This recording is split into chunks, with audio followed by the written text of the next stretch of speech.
მოგესალმებით, ძვირფასო მაყურებლებო და ჩვენ მსმენელებო სტუდია სალტედან. ჩვენი გადაცემის თემა არის ერი და ბერი. ჩვენი გადაცემას ერთად ვუძღვებით არქიმანდრიტ დოროთე, არქიმანდრიტ იშიო, რომელიც შემოუერთდა ჩვენ საუბრებს და არის წმინდა სამების მონასტრის თბილისის მღვდელმსახური. ჩვენ ხშირად შევხერხით ხოლმე ჩვენს გადაცემის ფარგლებში ეკლესიის და სახელმწიფოს დამოკიდებულებას. და დღეს მინდა უფრო მეტი ყურადღებით გავიაროთ ჩვენი ქართული მართლმადიდებელი ეკლესიის ისტორია, რაც ძალიან ნაკლებად არის ცნობილი ქართველი ერისთვის. იმიტომ რომ ჩვენს დროს, როცა მე ვსწავლობდი, კიდაც სკოლაში და კიდაც უნივერსიტეტში ეს თემა საერთოდ არ ისწავლებოდა. ძიმეთ იყო, მერე დაიწყო არეულობის პერიოდი და მაშინაც არ ისწავლებოდა 90-იან წლებშიაც. მე მგონი ახლაც დიდად არ ისწავლებოდა და დარჩა მარტო სემინარია, სადაც და აკადემია, სასულიერო, სადაც ამის სწავლება ხდება და ამ დროს კიდევ საქართველოს ისტორია, ჩვენ ისტორიული მეცნიერული წყაროები ჩვენ პრაქტიკულად არ გაგვაჩნია და ერთადერთი საშუალება ისტორიის გაგების არის მივყვეთ ქართულ ეკლესიის ისტორიას. აი სხვა გამოსავალი არ არის და მეორეს კიდევ ვხედავ ლინგვისტიკურ საშუალებას. აი ენაში ჩაღრმავდეთ და იქ არის შენახული ის ფუძეები, ფუძის ახსნა, ეს იძლევა საშუალებას გავიგოთ რაღაც მოვლენები და რას რატოფია სახელი და რასთან არის დაკავშირებული. თვითონ ისტორიის გაგება თუ გვინდა, ეს აუცილებელია გამოვყვეთ ქართული ეკლესიის ისტორიას. მე ესე მესმის. ალბათ ხოლმე დავიწყოთ ეს საკითხი. ხო, სანამ ამაში თქვი სამეს ვიტყვი რომ საქართველოს ეკლესიის ისტორია ეს იმენად მნიშვნელოვანია ჩვენთვის, რომ ეს სწავლება, რომელიც ჩვენ დღეს გაგვაჩნია და რომელიც ასე შევინარჩუნეთ, რომელითაც ამაყობდნენ ჩვენი წინაპრები და ამბობდნენ, რომ ერთი ღმერთი ბიცნობიოზა არა უარ გვიყოფიეს. ანუ ერთხელ მივიღეთ და იმ ღმერთს თაყვანივცემთ, რომელიც მივიღეთ, ეს არ არის ჩვენი შექმნილი.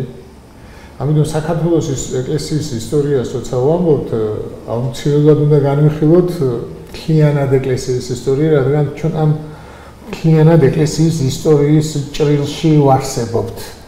და საინტერესოა ის, რომ არც ერთ ერს როგორ მოაწყო ღმერთმა, რომ მიუხედავად იმისა, რომ ეს იყო თავიდან მსოფლიო ნათლიებს ეძახიან ბერძნებს და ბერძნული ენით დაიწერა სახარება, მიუხედავად ამისა ბერძნების რელიგია არ არის. ეს რელიგია პირველ რიგში ის ღმერთის მიერ დაარსებული რელიგიაა და გაავრცელეს ებრაელებმა, ხო? და როგორც ამბობენ ეს ებრაელები, მოციქულები და სხვა დანარჩენიც გადაგებდა იქ და შეერივნენ ცონივით და ააფუეს მთელი სამყარო. და ეს იმდენად დიდი მოვლენა იყო მაშინ და არც დღეს კარგავს ეს აქტუალურობას, იმდენად დიდი მოვლენა იყო, ამ მოვლენის ნაწილი იყო საქართველო. აი ეს არის ძალიან მნიშვნელოვანი ჩვენთვის, რომ იმ უდიდესი მოვლენის, რომელიც არის ღმერთის განკაცება და ღმერთის გადაგება, ამისი ნაწილი გახდა საქართველო და ეკლესია ესე იყოფა მოციქულთა დროინდელი, შემდეგ უკვე როცა უკვე სახელმწიფომ აღიარა და მიატოვა დევნა და შემდეგ როგორ ვითარდებოდა და ეს ძალიან საინტერესო პროცესია და ამაზე უფრო მამაშიო მუშაობს ამ თემაზე. თვითონ დაინტერესებული იყო თავისთავად და მეც მაინტერესებს ხოლმე რასაც ის კითხულობს და აკეთებს და მოусმენ დიდი სიამოვნებით. რიგში საუბარი მაყურებელს ზოგადად ეკლესიას ახლა უხდებოდა სხვადასხვა პირობებში არსებობა სხვადასხვა ხელისუფლებებთან მიმართებაში და აი პირველი 4 საუკუნე ეკლესია იყო დევნილი და ამ ეკლესიას ზოგიერთი მკვლევარი ამ პერიოდის ეკლესიას უწოდებს ქალწულებრივ ეკლესიას. ხა ქალწულებრივი ეკლესია იქიდან გამომდინარე ეწოდა, რომ აი როგორც ქალწულს ხო შეხება არა აქვს არავისთან, არ არის ქორწინებაში.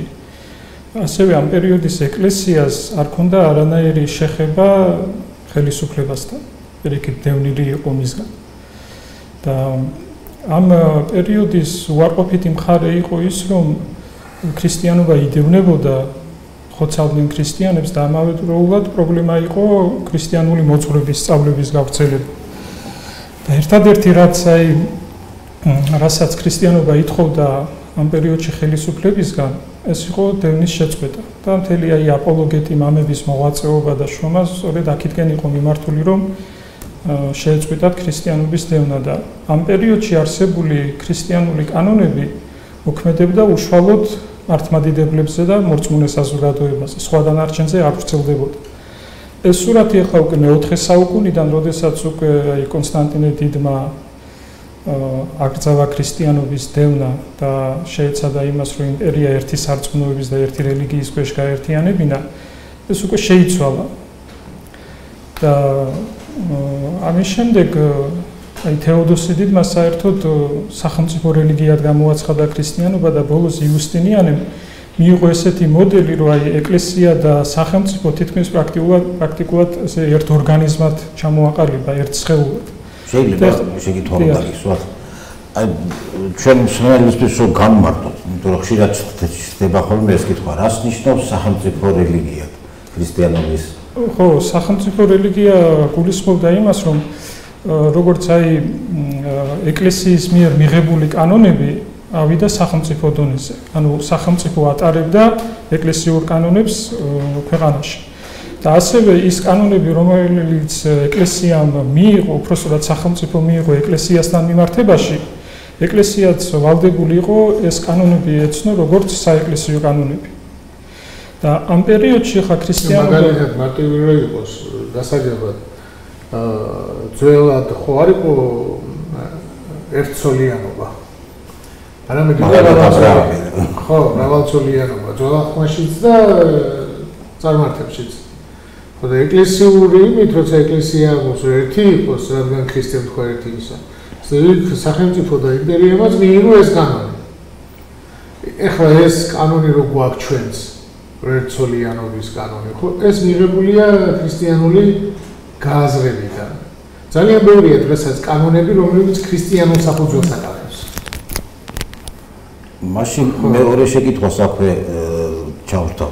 აი, როცა ქრისტიანობა გახდა სახელმწიფო რელიგია, დანარჩენ რელიგიებთან დამოკიდებულება სახელმწიფოს როგორ იყო? ხო, ეს სწორედ საინტერესო ის არის, იმიტომ რომ ამ ეპოქაში ქრისტიანობა ვრცელდება არა მარტო ღვთისმსიტყვის ქადაგებით, არამედ უკვე იმპერატორის ძალისხმევითაც და რელიგიებს, აი მართლმადიდებლობას მიეცა ძალიან დიდი პრივილეგიები. ხა ეს პრივილეგიები რაში გამოიხატებოდა? მაგალითად, ერთი იმაში, რომ აი თანამდებობაზე ამ პერიოდში ხო მოწინავე თანამდებობაზე ინიშნებოდნენ მართლმადიდებლები. და თუ კი სხვა უცხო პირის, უცხო რელიგიის წარმომადგენელი გადაწყვეტდა იმას, რომ რაღაცა თანამდებობა დაეკავა, ის აუცილებლად მართლმადიდებელზე უფრო დაბალ თანამდებობაზე ინიშნებოდა. მართლმადიდებელში გულისხმობ ეკლესიურს თუ მრევლს? მრევლს ყველას. და ასევე სასამართლოშიც ახლა მართლმადიდებლის სიტყვას ხო სასამართლოზე უფრო მეტი წონა და მნიშვნელობა ჰქონდა, ვიდრე სხვა რელიგიის, უცხო რელიგიის წარმომადგენელს. იგივე ხდებოდა მემკვიდრეობით საკითხებში, თუ მშობლები მაგალითად იყვნენ მართლმადიდებლები, ხო და შვილები ყავდათ უცხო რელიგიის წარმომადგენლები, მათ არ ჰქონდათ უფლება, რომ მემკვიდრეობა შვილებისთვის დაეტოვებინათ, გადადიოდა სახელმწიფო საკუთრებაში.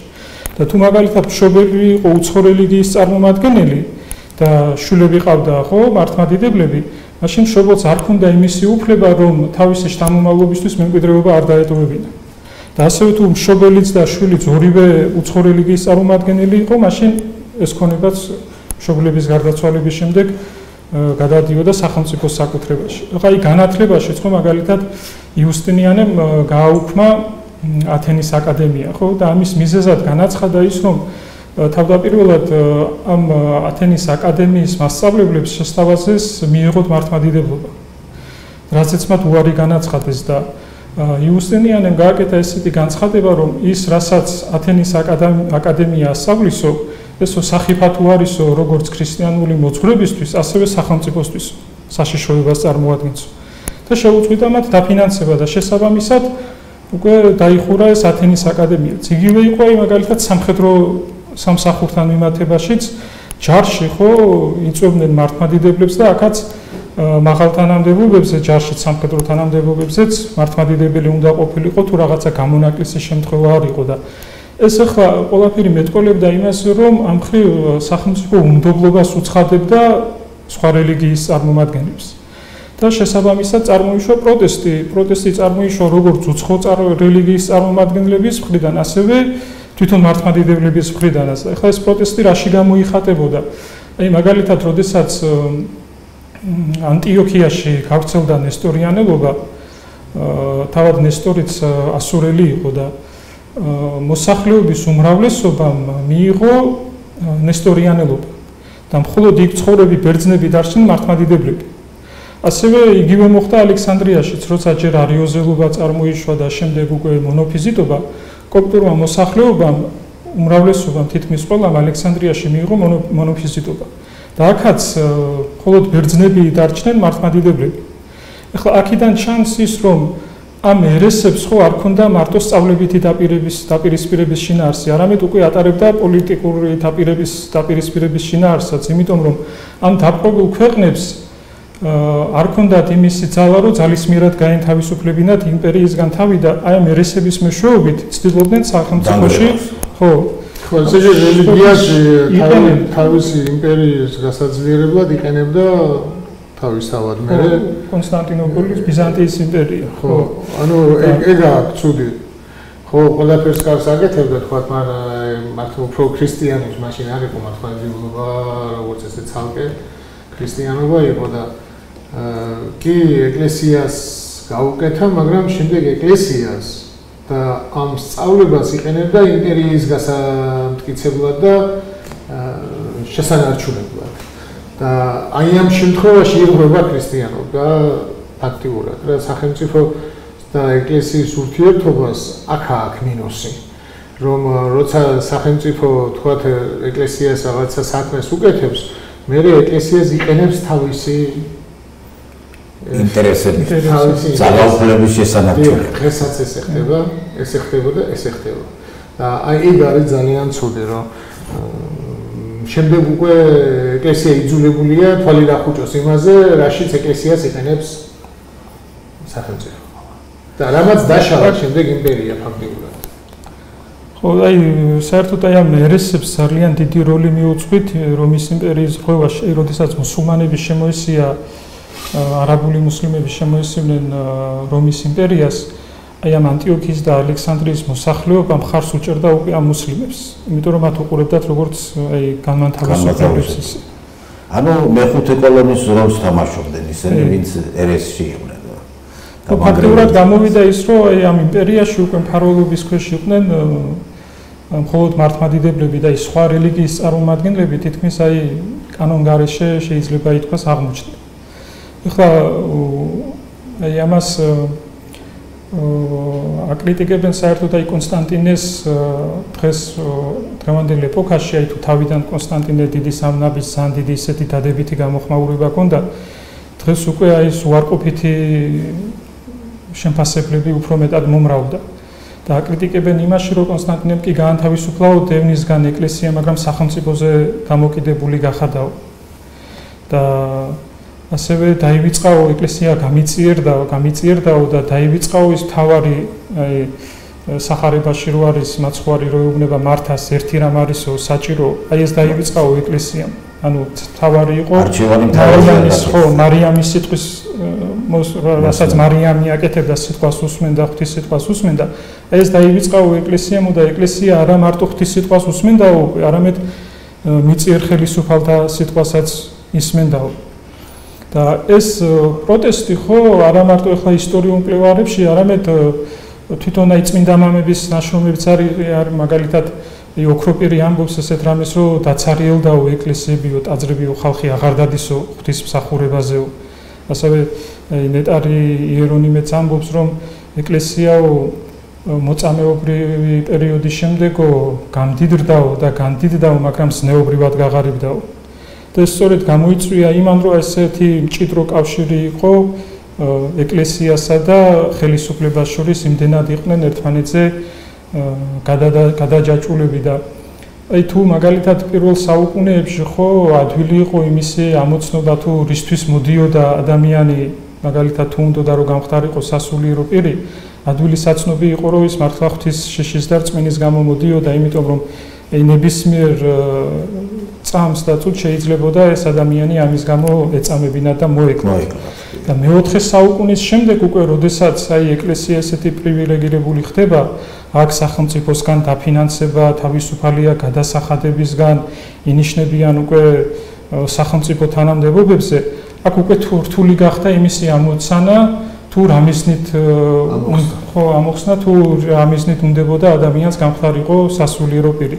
იმიტომ რომ მდიდრები მოეძალნენ ეკლესიას, იმიტომ რომ გადასახადებისგან თავისუფალი იყვნენ. ღარიბები მიეძალნენ ეკლესიას, იმიტომ რომ ის პატივი და მიწიერი კეთილდღეობა, რაც ეკლესიაში იყო, ეს მიეღოთ.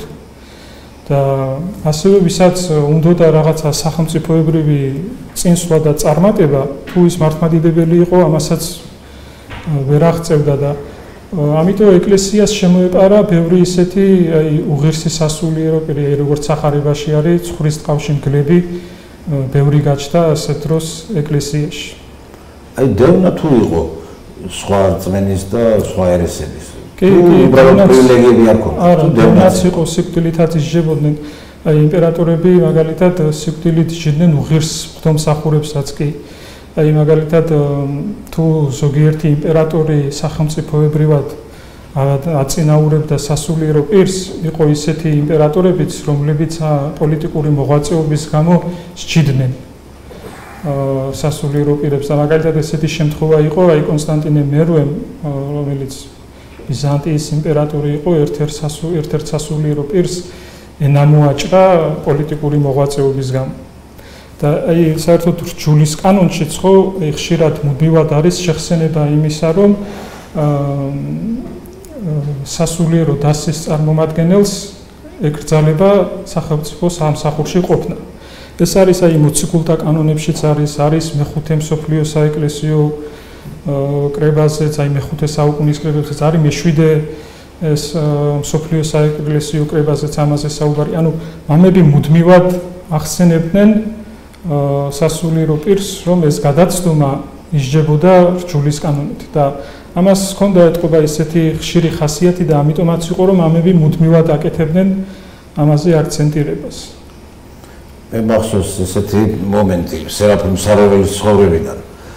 აი 3 წელი რო ქვაზე ლოცულობდა და მე ნათელში შედიოდა, მატავილოს აჩვენა, ხელი მოკიდა და ეგრევე ნათელში შევიდა და მე მოხდა ისე რომ წინა ისტორია რომ რატომ დაიწყო ესეთი მკაცრი ლოცვა, დღე და ღამე ლოცულობდა.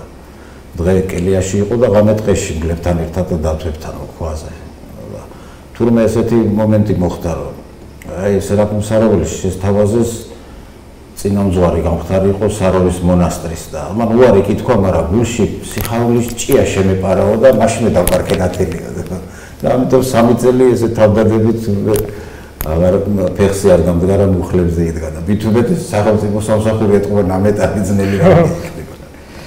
დღეს ახლა არსებული წყობებიდან ხო დღეს უკვე ეკლესიას რაც ბიზანტიის იმპერია დაეცა, მაგის მერე უკვე აი ეკლესიას არ ყავდა ისეთი ერთიანი საერო ხელისუფალი, უკვე ყველა ეკლესია თავისთავად ცალ-ცალკე ვითარდებოდა სხვა სახელმწიფოების ქვეშ და დღეს უკვე ეკლესიას უწევს აი დემოკრატიული წყობილების ქვეშ არსებობა და ყოფნა და თუ აი განვლილ სახელმწიფო წყობებს შევადარებთ, შეიძლება ითქვას, რომ დემოკრატიული წყობილება ეკლესიისთვის მეტნაკლებად მაინც ყველაზე უკეთესი მდგომარეობა, იმიტომ რომ თვითონ დემოკრატიული პრინციპებიდან გამომდინარე იკრძალება ხო ძალადობა და დევნა.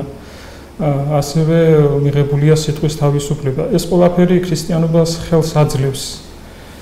და ხელს აძლევს იმაში, რომ იქადაგოს თავისი სწავლება ის, რაც იმაცხოვარმა დაავალა მოციქულებს, ხო, წადით და მოიმოწაფეთო ყოველი წარმართი და ასწავლეთო მათ ის, რაც მე თქვენ გამცნეთო.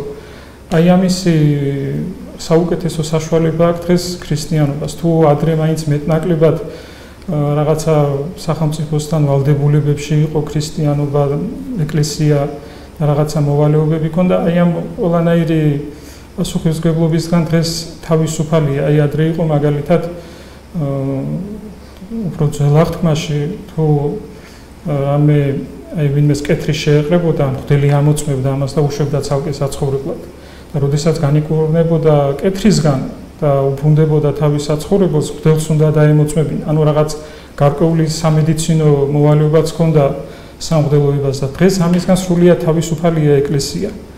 იმდენად განვითარდა დღეს ყველა დარგი ცალ-ცალკე ხო, თუნდაც მედიცინა, თუნდაც მეცნიერება ნებისმიერი კუთხით, რომ ქრისტიანობას აქვს იმისი ფუფუნება, რომ არ დაკავდეს ამ საკითხებით და მხოლოდ აი სულიერი საკითხებით იყოს, ხო, მისი ეს მიმართული და თუ ეხლა ეს წყობილებაც იქამდე მივიდა, რომ საერთოდ დამახინჯდა და დაიწყო ქრისტიანობის დევნა, თუნდაც ხორციელი და თუნდაც აი სწავლებითი არის სიტყვის თავისუფლებას ვოდეში ჩაგეჭრები მოყვება დისკრედიტაცია. აი ეს დისკრედიტაცია რა არის? ხო არის ეს სიტყვის თავისუფლება, მაგრამ იმის თავისუფლება არ არის, რაც იმას არ მოწონს ის რო თქო. ეგ აქამდე რომ მიდის, ეგ არის უბედურება და ცუდი. რა თქმა უნდა, იმიტომ რომ ეს ჰომოფობია, რაღაცა ტერმინები, რომლებიც შემოვიდა დემოკრატიაში, თავისთავად დემოკრატიული პრინციპები დიდებულია იქიდან გამომდინარე, რომ სიტყვის თავისუფლებაა, იმიტომ რომ ადამიანში სიტყვის თავისუფლება ეს არის ყველაზე მთავარი მოცემულობა, რაც კი შეიძლება ადამიანს ჰქონდეს, მაგრამ მე უკვე გეუბნებიან, რომ შენ ხარ ჰომოფობი ან დისკრედიტაციას ახდენ, თუ იტყვი რომ ის ცოდვილია. თუ იმას არ ამბობ, რაც იმას მოსწონს. აი ეს საქმე რომ არ შეიძლება ამას იტყვი, ხო? აი იქ უკვე პრობლემას ქმნიან, რომ ჯერჯერობით ჩვენთან არა, მაგრამ იქამდე მიდის. თუმცა ესეც ქრისტიანობისთვის არ არის საშიშროება, იმიტომ რომ აი თუნდაც დევნის დროსაც ხო, აი დევნაც რომ იყოს ქრისტიანისთვის, ქრისტესთვის სიკვდილი სასופებლის მომცემია, მთავარია ადამიანი ქრისტეს არ მოუკვდეს, თორე თუ ქრისტესთვის მოკვდა, ეს მისთვის რაღაც ნეტარების მომცემია და თუნდაც აი სწავლებითი წინააღმდეგობაც რომ იყოს, ხო, აქაც აი ხო არის მაგალითად ქვეყნები ამბობენ საუკეთესო შეიარაღება აქვს, ხო, ვიღაცა ქვეყნებს. ესე მამხრივ მართლმადიდებლობას აქვს ყველაზე ძლიერი შეიარაღება, რაც არის აი მართალი სიტყვა, ხო, ქრისტეს სიტყვა, ამითია ქრისტიანობა შეიარაღებული და აი როგორც მაცხოვარი ამბობს, ჭენი ჯოჯოხეთისანი ვერ ერევიან. ესე ქრისტიანობა, აი ქრისტიანი მაშინ არის იმ თავითვე გამარჯვებულია, როდესაც მან ქრისტე აირჩია.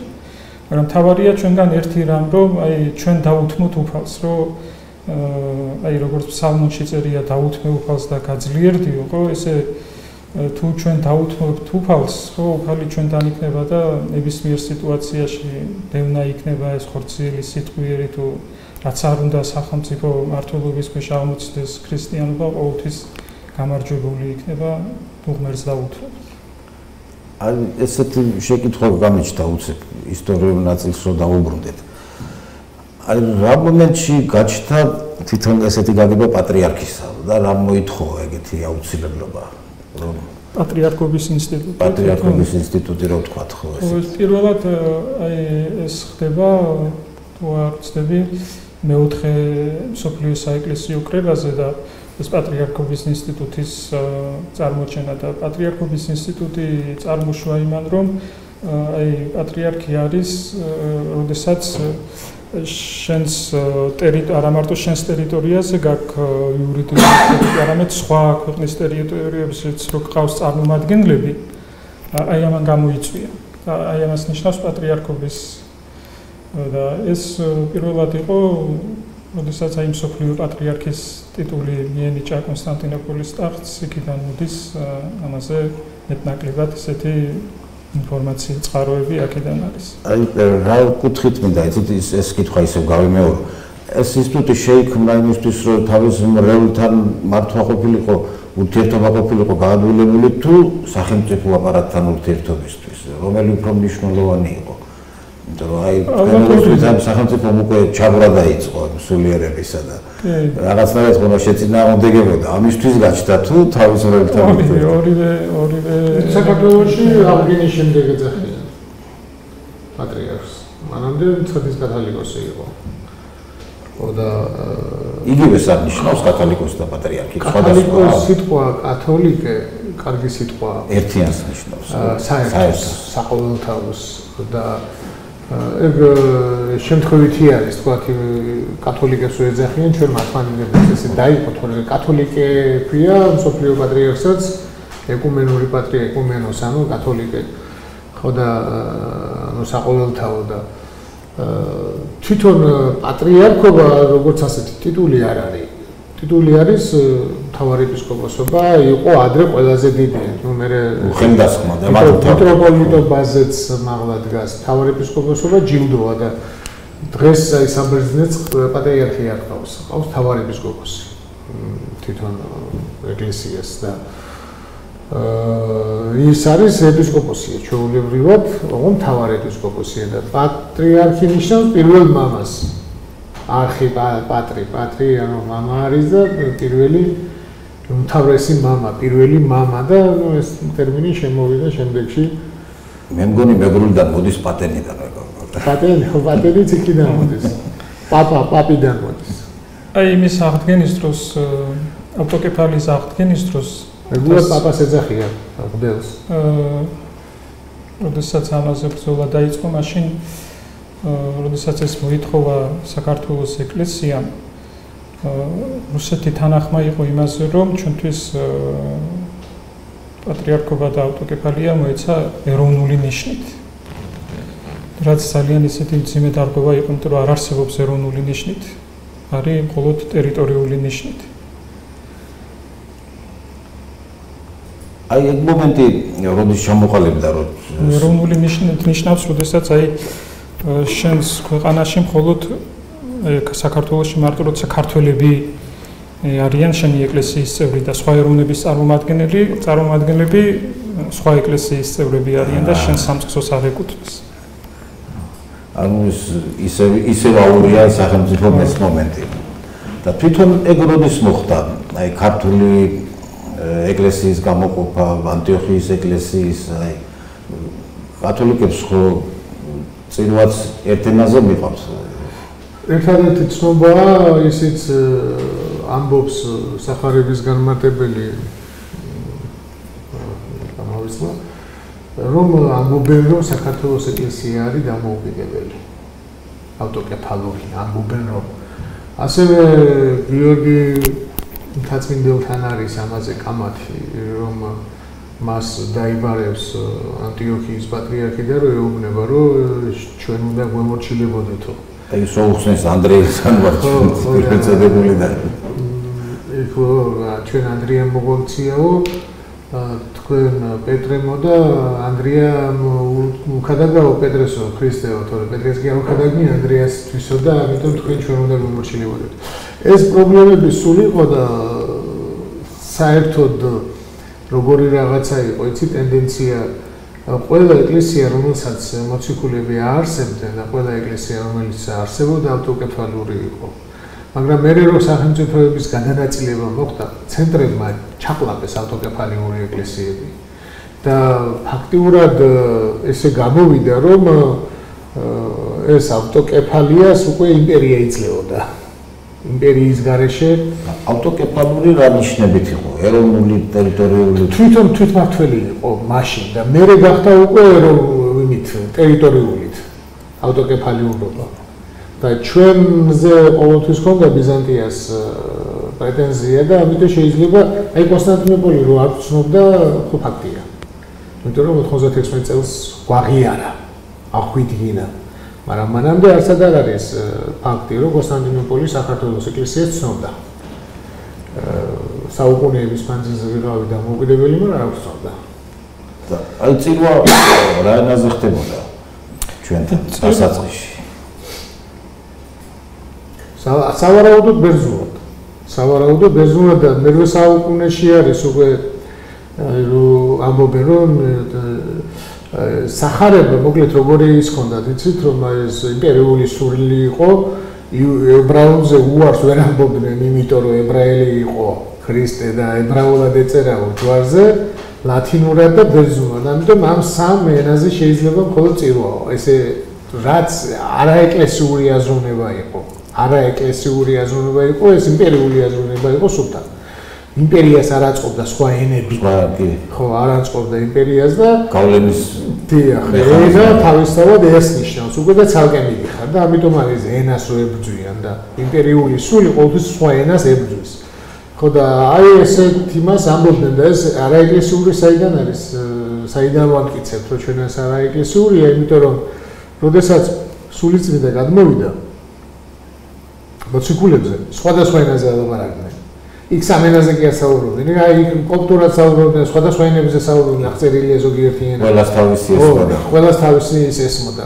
და ეს ავგუსტინეს აქვს ძალიან კარგი განმარტება. აი დღესო რატო არ საუბრობენო სხვადასხვა ენებზე, თქვათ, ქადაგებლები. იმიტომ რომ დღეს ეკლესიები საუბრობს სხვადასხვა ენებზე. ანუ დღეს პავლეს არ დაჭირდება ქართულად ისაუბროს, იმიტომ რომ ქართულად ეკლესია საუბრობს. და ასე შემდეგ და აქედან გამომდინარე ყველა ეკლესიას ჰქონდა უფლება რომ სახარება ეთარგმნა თავის ენაზე. ამას ვერ გზავნდნენ და სახარება წაეკითხა ხალხისთვის წირვის დროს თავის ენაზე, მაგრამ უნდა გეწირა ან ლათინურად ან ბერძნულად და მე რუსეთის იმპერია რო აღორძინდა, იქ უკვე რუსულად აძალებდნენ წირვას და ქართულ გალობასაც კი დასცინოდნენ, თხების კიკინი გამოდის ტაძრიდან, რუსები იძახდნენ ხა სამხმოვან გალობაზე თხების კიკინს, ანუ ენის დაწუნება მიმდინარეობდა, იქიდან გამომდინარე რომ როცა ენა გააქვს, უკვე განსხვავებული ხარ და განსხვავებული რო ხარ, ეს განსხვავებულს იმპერია ვერ იტანს. ეგ მომენტი იყო და ჩვენთან თარგმანები უკვე მე-11 საუკუნიდან გვაქვს ხელნაწერები, მაგრამ სავარაუდოდ უფრო ადრე დაიწყო. სავარაუდოდ ისტორიულად თვითონ წყაროები არა გვაქვს, რომ იმ დროინდელი თარგმნილი წიგნები, მაგრამ სადღაც მე-11 საუკუნიდან გვაქვს ხელნაწერები. აი თვითონ ერთ-ერთ წყაროშიც წყაროზე დაყრდნობით ისტორიული მასე ალექსანდრიაშიც წირვაზე, აი როდესაც მონოფიზიტობა გავრცელდა ალექსანდრიაში, მათო მონოფიზიტებმა დაიწყესო კოპტურ ენაზე მსახურება, რამაც მიიზიდაო ხალხი. ნუ იქაც ალბათ ეგ პრობლემა იყო, ბერძნულად იყო წირვალოცვა და ეს იყო ერთ-ერთი ესეთი გზა, როცა ის მოხდა ლუთერმა მოკლედ ეს აუჯანყდა კათოლიკურ ეკლესიას, ლუთერის ყველაზე მომგებიანი დევიზი აღმოჩნდა ეკლესია ეკუთვნის იმას, ვისიც არის სახელმწიფო. ფაქტურად რომის იმპერია ხო დღესაც არ ათავისუფლებს, აი შეიძლება გერმანიაში იყოს ეპისკოპოსი, მაგრამ ის ექვემდებარება პაპს იტალიაში, ხო რომის პაპს ექვემდებარება. და წირვაც ყველგან ლათინურად. ხო, ну თუ კათოლიკე ხარ, აი საქართველოში რომ კათოლიკები არიან, ხო არიან აქ ეპისკოპოსიც არის მე მგონი და ისიც რომის პაპს ექვემდებარება. სხვა სახელდა რომის პაპი ასევე სხვა სახელმწიფოს მმართველია. სახელმწიფო მმართველადაც ითვლება და რელიგიურ პირველ მამად ითვლება, ხო მათთვის და ფაქტიურად რომის ეს სახელმწიფოებრიობას არ ცნობს. ანუ მელქისედეკის წესს იცავს, მეფეც არის და ხო, მოძღვარიც, მოდელიც. ორივე არის, ხო, ორივე არის და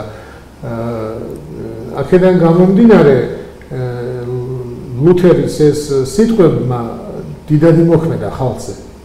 და რა თქმა უნდა ეს პროტესტანტული ეკლესიას პროტესტანტული გახდა, მაგრამ საერთოდ უარყვეს ქრისტიანობის მთელი დოგმები და მართლმადიდებლურ ეკლესიაში ესე არ არის. მართლმადიდებლობაში არის ცალკე სახელმწიფოები, სადაც ყავს ავტოკეფალიური მმართველი ძალა, რომელსაც განაგებს ხან მთავარეპისკოპოსი, ხან პატრიარქი, მაგრამ ის არის ავტოკეფალია, ნიშნავს თავისთავად საკუთარ თავის ქონას. თვითონ აქვს თავი, ავტო არის თვითმმართველი, როგორც ასეთი და ესეთი არის მრავალი რამოდენიმე ეკლესია, რომელიც ავტოკეფალურია და რომლის თავი არის თვითონ ქვეყანაში ვინც მართავს, ჩვენთან პატრიარქი და წმინდა სინოდი, მაგრამ ეს ეკლესია მთლიანად ერთია. ანუ კანონები, როგორც ასეთ შეიძლება ყოფილი კანონები განსხვავდება, რაღაცა ზნეობრივი შეიძლება განსხვავდებოდეს, მაგრამ სწავლება არ განსხვავდება. სწავლება ყო ჩვენ ერთი, ერთმანეთს ემსახურებით და მთლიანად ეკლესიის თავი არის ქრისტე. ანუ მსახურება ყველა ავტოკეფალიაში თავის ენაზე კი მიდის, მაგრამ არც არაფრით ერთმანეთისგან არ განსხვავდება. სიტყვას მისდევს, ხო? კი, არ განსხვავდება, აი როგორც მაგალითად რო ნახო ბზობა სიტყვაზე ხაწერი ვარ და ხაწერულად ახსნე. რო ნახო რუსების მიერ დახატული ბზობა, მაცხოვარი გეგონება რუსი. რო ნახო ჩინელების მიერ დახატული ჩინელი გეგონება, იმიტომ რომ მათთვის ღმერთი ისე თავისი იმიდან წარმოუდგენია განკაცებული ღმერთი და სწორიც არის. აი ეგვიპტეში შეიძლება შავკანიანი იყოს ქრისტე და მისაღებია ჩვეულებრივად შავკანიანი ქრისტეც. ყველანაირი ქრისტე თვითონ გამოხატავენ, ხო, მაგრამ აი თვითონ ბზობის სცენა ერთია. იქ ვირის ნაცვლად იმაზე ტაგზე ვერ დასვა, ხო, ქრისტეს. ანუ ერთია ის შინაარსი და ერთნაირად ყვებია, რომ გამოხატვის ფორმაა სხვადასხვა. ისეთია, როგორც მას წარმოუდგენია, გამოხატვის ფორმა, მაგრამ შინაარსი ერთია. ასევე შინაარსი ერთია მართლმადიდებლურ ეკლესიებში, ეკლესიები არ არსებობს. ანუ უნდა დავუმატო, რომ მართლმადიდებელი ადგილობრივი ეკლესია, ადგილობრივი, თორე სინამდვილეში ეკლესია ერთია. რომელიც თავი არის ქრისტე და სხვა არავინ. ამაში აი ეს გავლენები სხვადასხვა ავტოკეფალიებისა როგორ იყო?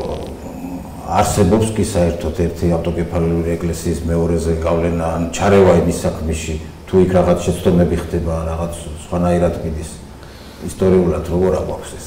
ჯვრის კანონის მიხედვით, რა თქმა უნდა, არ შეიძლება რომ ერთი ეკლესია მეორე ეკლესიის უფლებებში ერეოდეს. თუ რამე ისეთი ხა დიდი ერესი და ის წარმოიშობოდა, მაშინ ამას კრება ჭირდებოდა და იმპერატორები იწვევდნენ მსოფლიო კრებებს.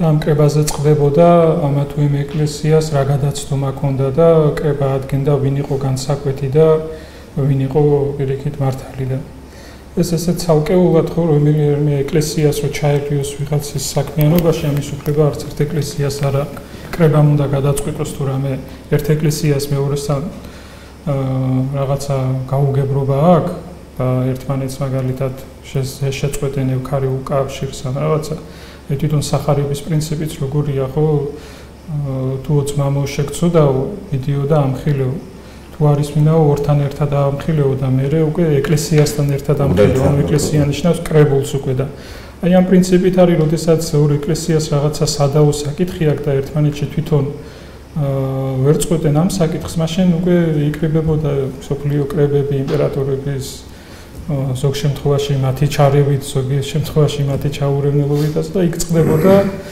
ამ საკითხების ისე გადაწყვეტა. საერთოდ მხოლოდ სწავლების დროს შეეძლო სხვა ეკლესიის იმასაც. აი მაგალითად ნესტორი იყო ანტიოქიის პატრიარქი კონსტანტინოპოლის და ალექსანდრიელები ამხელდნენ მას სწავლებაში და მე უკრება გადაწყვეტა ისაც მოხდა.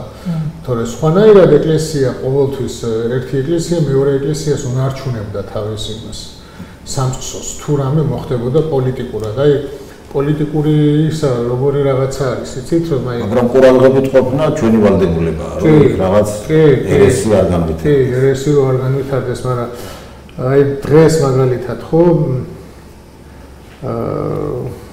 ესეთი დღევანდელი იმით ჩვენ აფხაზეთი ხო დავკარგეთ, მაგრამ აფხაზეთი საქართველოს იურისდიქციაში შემოდის ეკლესიურად და ვერავინ არავის არ აუყოფლება რომ იქ მართოს ან მიცეს ავტოკეფალია და ასე შემდეგ, მაგრამ დღეს ჩვენ ვერ შევდივართ და ეს არის უკვე არასწორი განგება იმ ეკლესიისა, რომელი ეკლესიის მთავრობაც იქ განაგებს და ეს არ არის დური დებიანი ეკლესიები ძმები დები ნუ ეს იქიდან ხომ ეკლესია არის თვითონ სიტყვა მდედრობითი სქესი და აქედან და ასევე ქალწული არის ეკლესია და ანუ დას ეძახიან და დები ერთმანეთზე უნდა ზრუნავდნენ. ეგ უფრო სწორი არის, რომ იმ დის კუთვნილება დასდარჩეს. ანუ დღეს მოვიკოჭლებთ მართლმადიდებლობაში ამ კითხვით. კი, და თუ ვიტყვით, რომ დღეს დამცველი და ვინმეს დამცველობის პრეტენზია აქვს მართლმადიდებლობის, პირველ რიგში ეს უნდა დაიცვას. პირველ რიგში ეგ უნდა დაიცვას, ხო? ხო და ამას არ იცავენ და აქედან გამომდინარე ვამბობ ჩვენ, რომ ეს არ არის მართლმადიდებლური და მართლმადიდებლების გადაწყვეტილება. ეგ არასწორია. ანუ რომელიღაც ეკლესია ძალიან მჭიდროდ არის თავის თავრობასთან. თავის თავრობასთან არის ძალიან მჭიდროდ თავრობის პოლიტიკურ ინტერესებს ატარებს. აი ეს ყოველთვის აკნინებს ეკლესიას, ასეც თამაში ვისაუბრა, როცა ისე მიეբნები სახელმწიფოს, რომ სახელმწიფოს პოლიტიკურ ინტერესებს გაატარებ და შენი დის, ანუ ეკლესიის, შენი მოძმე ეკლესიის ინტერესებს დაჩაგრავ. აი იქ უკვე მართლმადიდებლობასთან ცუდად გაგსახვე. არასწავლებასთან რა თქმა უნდა, მაგრამ ქცევაც ხო მართლმადიდებლობით უნდა ხდებოდეს. ჩვენ როგორ არის იცი, მართლმადიდებლობა არ არის მარტო სწავლება სულის. იქ ხორცზეც არის. აი მაგალითად მარხვა ეს ხორციელი სწავლება, სულის კი არა, სული არ ჭამს, სული არ სწავლობს, მაგრამ ჩვენ მარხვას ვიცავთ, ხო, რაღაცა ხორციელ კანონებს ვიცავთ, იმიტომ რომ ადამიანი არის ორი იმისგან შედგება. სულისაგან და ხორცისაგან, ხო? და ის ხორციელი წესები და კანონების დაცვაც აუცილებელია. მამაში, აი ხლა რომ თქვით ჩვენ აი ეს ჩამოგვაჭრა აფხაზეთი და სულიერი საზღვრის გარეშე დარჩენის ადამიანები, ვინც იქ არიან, ხო?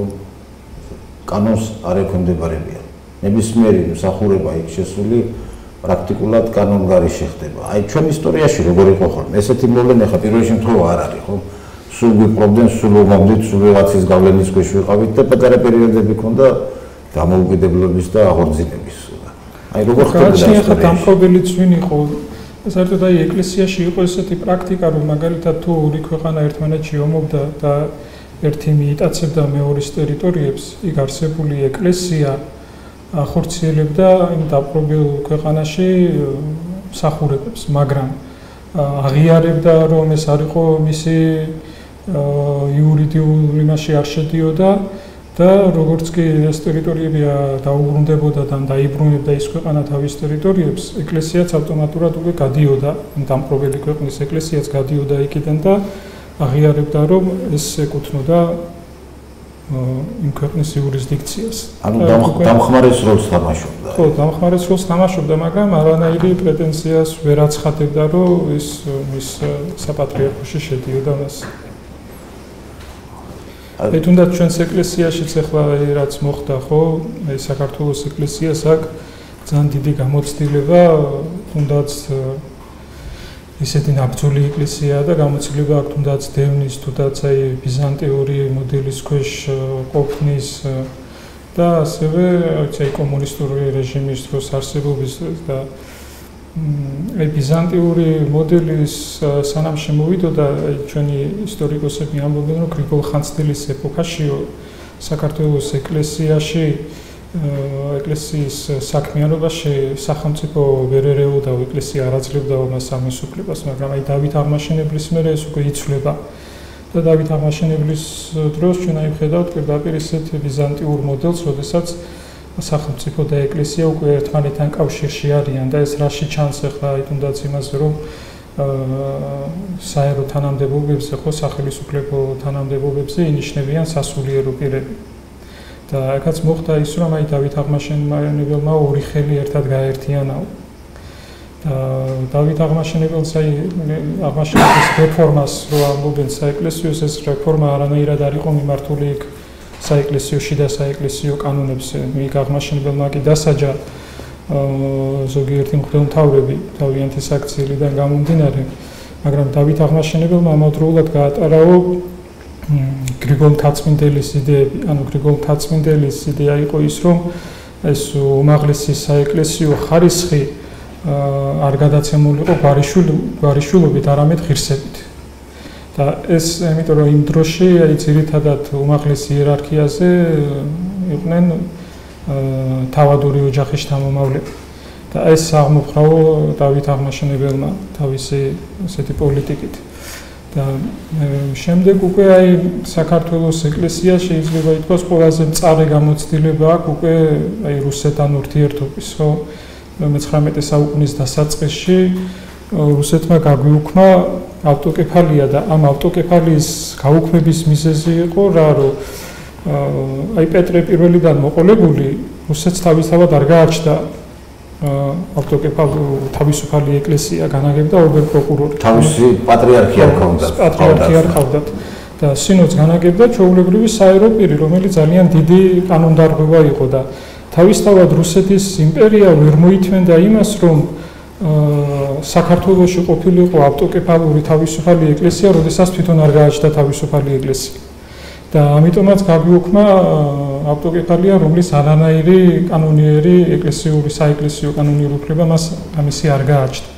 და ამიტომაც იყო, რომ აი ძალიან ისეთი შემდეგ ამას ბევრი ესეთი გამოხმაურება და ბრძოლა მოყვა ქართველი სასულიერო და ასევე საერო პირებისგან და ძალიან ცუდი ფაქტები ხდებოდა ამ ეპოქაში, თუმცა აი როდესაც რუსეთის სინოდმა აკრძალა საქართველოში ქართული გალობა, ქართული წირვალოცვა და ასევე ქართული საეკლესიო წიგნები მიუღებელი იყო მათთვის, შეიკრიბა ქართული სამღვდელოება.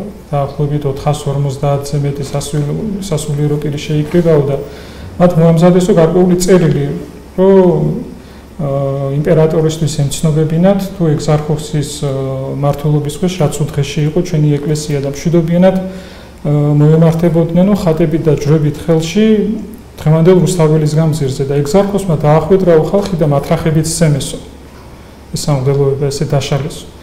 ზევით დიმიტრი ყიფიანის ესეთი ყველაზე ცნობილი ფაქტი რაც მოხდა, რომ ეგზარქოსი ამხილა იმიტომ რომ ეგზარქოსმა დაწყევლა ქართველი ერი. და დიმიტრი ყიფიანმა ამხილა და უთხრა, რომ მას არ ქონდა იმისი უფლება ყოფილიყო იმ ერის მღვდელმთავარი, რომელიც თავად დაწყევლა და მოუწოდა, რომ დაეტოვებინა საქართველო და ამის გამო დიმიტრი ყიფიანი გადაასახლეს და იქ გადასახლებაში მოკლეს და ესეთი წერილი აღმოაჩინეს დიმიტრი ყიფიანის, სადაც ის საუბრობს, რომ ესეთ რამეს წერს, რომ მე მიხარიაო და იმის იმედი მაქვს, რომ შეწყალებაზე არ არისო საუბარიო, რადგანაც შეწყალებასო ითხოვენო ან ღვთისგან და ან კიდე დამნაშავეებიო. და მე არც დამნაშავე ვარო და არც რუსეთი არის ღმერთიო, რომ მას შეწყალება ვთხოვო. ასე ეს ბრძოლა მე საბოლოოდ ჩვენმა უწმიდესმა მიიყვანა გამარჯვებამდე და 90 წელს თუ არ ვცდები მოხდა კონსტანტინოპოლის მიერ საქართველოს ავტოკეფალიის აღდგენა. აქაც კონსტანტინოპოლი თანახმა იყო, რომ 1917 წლის აქტით მომხდარიყო ჩვენი ავტოკეფალიის აღდგენა, მაგრამ უწმიდესმა აქაც თავისი მისი ჩვეული სიბრძნით და სიმტკიცით არ დათმო ესეც და ვახტანგ გორგასლის ეპოქიდან უკვე ჩვენ სოფლიო ეკლესიები გვცნობენ როგორც აი ავტოკეფალურ ეკლესიას და ეს არის სწორედ ესეთი დიდი მოღვაწეების თუ კირიონის პატრიარქების ამბროსი ხელაია, ილია ჭავჭავაძე მათი დამსახურება.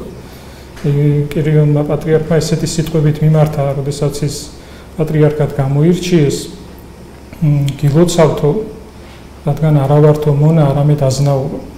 ანუ ის თავისუფლები რო ვართო, აი ეს მიულოცა თავის ხალხს და ეს თავისუფლება აი ამ დიდი ესეთი მოღვაწეების მოტანილია და ჩვენს ეკლესიას ასევე საამაყო აქვს, რომ არასდროს საქართველოს ეკლესიაში არ მომხდარა ერესი. აი იყო ეკლესიები მაგალითად კონსტანტინოპოლი, ალექსანდრია, ანტიოქია, სადაც აი მწვალებელი პატრიარქებიც გიყავდათ, მაგრამ ჩვენს ეკლესიაში ესეთი განხეთქილება, ესეთი დიდი სახის არასდროს არ მომხდარა, თუმცა იყო მცირედი ესეთი გადაცდომები. აი მაგალითად ბალსამონს აქ ანტიოქიის პატრიარქი იყო და ჯულის კანონის განმარტებელია და აღნიშნავს ესეთ ფაქტს ივერიის ეკლესიასთან დაკავშირებით და ამბობს, რომ ივერიის უმართლმადიდებლეს ეკლესიაშიო, ანუ ესეთ აღმატებულ ხარისხში მოიხსენიებს საქართველოს ეკლესიას. ივერიის სამღვდელოებაო არ ხმარობს ბარძიმშიო დუღარებასო. და ერთ-ერთ კრებაზე, როდესაც ისინი დაიბარესო და კითხესო ამის შესახებ თუ რატო იქცეოდნენ ასე, მათ უთხრესო, რომ ჩვენთანო ივერიაშიო არ არსებობს ესეთი პრაქტიკა, რომ ვინმე მოხვინოსო თბილი წყალი მიაყოლოსო. და ამ ჩვეულებიდან გამომდინარეოდა, როდესაც მათო განუმარტესო ამ საიდუმლოს ძალი და შინაარსი ისინი დაიმორჩილნენო. და აქაც ჩანს ამის რომ ქართულ კაცს არასდროს არ უჭირდა ჭეშმარიტების მორჩილება. ქართული კაცი არასდროს არ ემორჩილებოდა მტერს და დამპყრობელს, მაგრამ ჭეშმარიტებას ადვილად ემორჩილებოდა.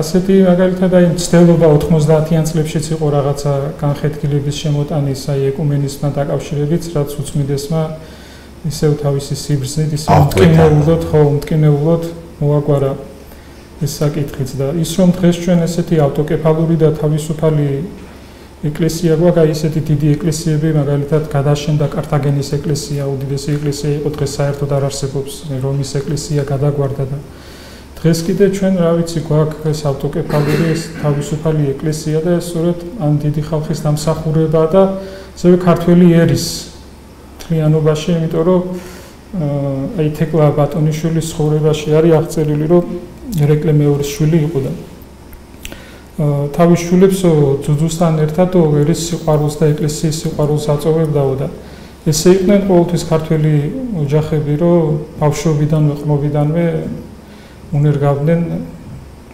განუყოფელი ეკლესიის და ქვეყნის სიყვარულს და ამიტომაც ვართ დღეს ეროვნულობაც გვაქვს და ეკლესიაც ორივე შევინარჩუნეთ. აი თქვენ რომ ვახტანგ რუგასლის დრო ახსენეთ. მაშინ მე მახსოვს სწორედ მაშინ ჩამოყალიბდა ჩვენი ეპისკოპატი და მაშინ შეიქმნა 12 ალბათ 12 მოციქულის მიხედვით შეიქმნა, ხო?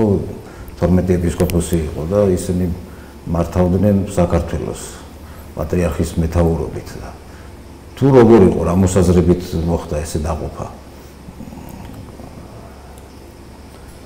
12 ეპარქიებად. 12 ეპარქიებად, ну, ხა შეიძლება და სხვადასხვა მიზეზები ქონოდა, თუნდაც აი ინსტიტუტურად იმგაგებით, რომ 12 მოციქულიდან გამომდინარე, მაგრამ მაშინ უფრო აი კადრების ნაკლებობა იყო, არ იყო ესე, რომ რა კუთხით მინდა ეს შეკითხვა, როგორ მინდოდა, აი ჩვენ ხო ვართ სხვადასხვა ტომის ხალხი გაერთიანებული და 12 ტომის მე ესე ვუყურებ, 12 ტომი ვიყავით, მაშინაც ეხლაც ესე ვარ და იმიტომ ხო არ იყო. სწორედ თითოეულ ტომს თავისი, აი როგორც დღეს იმერელები ვართ, მაგალითად მეგრელი, გურიე ვთქვათ, კახეთი, ქართლი, ამის მიხედვით ხო არ იყო მოფიქრები? რა ვიცი, ისტორიულად რამე ცოდნა გვაქვს ამ ყოფილი იყო ეს მე პირადად არ შემოგვეძია, მაგრამ ბაზავთ თქვენ რაც კარგია იმას და შეიძლება მაგ გაგებით იყო, თუმცა მე არ შემოგვეძია არ ვიცი. ეს ამბავი. აი ერთი კითხვა სულ მაწუხებს, რაც ვფიქრობ და რაღაც შეხედულება გამიჩნდა მის მიხედვით. აი როგორ რატომ მოხდა ესა, რომ ჩვენ დავჭით მართლმადიდებელი ქრისტიანები ერთი ნაწილი ადამიანების და დანარჩენი სამყარო დაიყო სხვადასხვა ასე ვთქვათ, თრათერესი არ მინდა ეხლა კათოლიკებს უწოდო, მაგრამ აბა სხვანაირად როგორ ავთქვათ, მაგრამ სხვადასხვა ხალხი არიან, კი უძახიან თავის თავს ქრისტიანებს, მაგრამ სხვადასხვა ერეში ჩავარდნენ. ეს ხო არ არის სწორედ იმ მოდგმასთან დაკავშირებული, რომ აი ჩვენ ვართ კანონში ყოფილი მოდგმა, აი იაფეტის და სემის მოდგმა. და ისინი ხამის მოდგმის ნარევები ვინც არიან, რომელიც ნოემ დაწყევლა, როგორც კი ისინი ჭარბობენ, რაღაც ერესი ჩდება მაშინ, თუ შეიძლება ესეთი კავშირი არსებობდეს, თქვენ როგორ უყურებთ ამ საკითხს? რომის ეკლესიის და ბიზანტიის ეკლესიის გაყოფა სუსტად მოხდა აი ამ პირველობის გამო. ეს ეთქობა ძალიან მნიშვნელოვანი ფაქტი იქნებოდა, ხო იცოდა მაცხოვარმა და იმიტომ არ ესეთ აღწერილი, რომ მოციქულები ერთმანეთში ჭობდნენ, ვინ იქნება ჩვენ შორის პირველია და ისო ვინც თქვენ შორის სახური იქნება, ის იქნება პირველი და ეკლესია ფაქტურად გაიყო, როცა ბიზანტიამ გამოაცხადა, რომ მე ვარ პირველი რომის შემდეგ. იქიდან იწყება გაყოფა ეს რაღაც მე-5 საუკუნიდან, მაგეთ მამაშიო უკეთ მოყვება, მე მგონი როგორ იყო მამაო? ну სწავლება აქაც უკვე ჯერ თავიდან მაინც სწავლების ეს არ იყო პრობლემა, იყო როგორც მამამ აღნიშნა პირველობის ვინ იქნებოდა პირველი რომი თუ კონსტანტინოპოლი და ესეც გამოიწვია იმან რომ კონსტანტინე დიდმა რო გადმოიტანა დედაქალაქი რომიდან ბიზანტიაში და მაშინ ესეთი პრინციპი იყო ეკლესიის მოწყობის, რომ როგორც აი სახელმწიფო იყო მოწყობილი, იგივე პრინციპებით იყო მოწყობილი ეკლესიაც. აი რა ნიშნის მიხედვითაც იყო დაყოფილი ქვეყანა, რომ დიოცეზებად მაშინ ესე უწოდებდნენ, იგივე პრინციპით იყო ეპარქიებად დაყოფილი ეკლესიაც. და ამიტომაც სადაც ქალაქის მთავარი იჯდა, იქ უნდა ყოფილიყო მთავარი ეპისკოპოსიც იმ ქალაქში უნდა ყოფილიყო მიტროპოლიტი. და რადგანაც იმპერატორი ბიზანტიაში უკვე კონსტანტინოპოლში იჯდა, ამიტომ ეკლესიის ამიტომაც საჭიროება მოითხოვა რომ და ამ ჩვეულებამ მოითხოვა ის რომ კონსტანტინოპოლში ყოფილიყო პატრიარქი. და დაფუძნდა კონსტანტინოპოლის ეკლესია და რადგანაც იმპერატორი ამ ქალაქში იჯდა, ამიტომაც ასეთი პირველობის სტატუსი მიენიჭა კონსტანტინოპოლის ეკლესიას და ეს პირველობა იყო პატივით და არანაირი მეტი სხვა ნიშნით. მაგრამ ამას შემდეგ რომის ეკლესიაში სხვა გაგებაც მოყვა და ამან გამოიწვია ერთმანეთში დაპირისპირება. და საბოლოოდ ამ პირველობისათვის ბრძოლა მივიდა ერესამდე და ამ ერესმა უკვე გამოიწვია განხეთქილება ეკლესიათა შორის. და დღეს და შემდეგ უკვე რომის ეკლესიამ იმდენად იცვალა სახე და იმდენად იცვალა ფერი, რომ საერთოდ სხვა მიმართულებით წავიდა. და მივიღეთ ის, რაც მივიღეთ რა დღეს არის რომის ეკლესია. მე ამას ეს საერთოდ ერეს ესეთი ხასიათია, რომ არ ჩერდება ერთ დარღვევაზე. აი როგორც კაც განგრენა დაემართება და ეს განგრენა მუდმივად სანამ თელს ორგანიზმს არ დაანგრევს, მანამდე არ ჩერდება. ესეა ერესი, როდესაც შეიძლება რაღაცა თავიდან მცირედით რაღაცა დარღვევა იყოს, მაგრამ როდესაც ადამიანი მე ეკლესია ამ კუთხით მიდის და ამ კუთხით განავრცობს თავის სწავლებას, მე მთლიანად ხდება მისი ჩამოშლა. აი ჩვენთან საქართველოს ისტორიაში, სწორედ საეკლესიოში მე რამდენადაც ვიცი, სიტყვა სომეხი მაგან გამოიწვია, რომ მესხებს შორის რო გავრცელდა ეს მონოფიზიტების ერესი, გაჩნდა ასეთი რომ ეროვნებით ქართველი, სარწმუნოებით სომეხი, რომ მესხების საცხოვრებელ ადგილს ნიშნავს სომეხი და აქედან წამოვიდა იმდენად ძლიერი იყო მე ის გავლენა რომ კრებაზედაც კი არ წავიდნენ ჩვენები ერთ-ერთზე მე რამდენადაც ვიცი. აი ეს პერიოდი თქვენ როგორ უყურებთ მაგ საკითხს? ხო, ეროვნულობაზე თავისთავად დაისახება ფრანგებს ეძახდნენ, ის კათოლიკებს ფრანგებს ეძახდნენ. იმიტომ რომ როგორ არის, იცით, რელიგიები ფაქტიურად აი როგორც მამაში თქვა, პირველი 4 საუკუნის მერე უკვე რომ სახელმწიფო ხდება, სახელმწიფოც იმპერიები გახდნენ ეროვნულები. ეროვნულები და იმპერია მე ადრეც თქვი თქვენს გადაცემაში, რომ იმპერია როგორც კი ეროვნული ხდება, იქ იმპერიულობა მისი იშლება და ირღვევა, იმიტომ რომ იმპერია ვერ იტანს ეროვნულობას, მაშინ ერთი ერისგან უნდა შედგებოდეს. და როცა ის ერთი ერისგან არ შედგება, არამედ მრავალი ერისგან შედგება, იქ ყველა ერს უნდა ქონდეს იგივე უფლებები, რა უფლებაც აქვს იმ ერს, რომელიც წამყვანი ერი არის, ხო?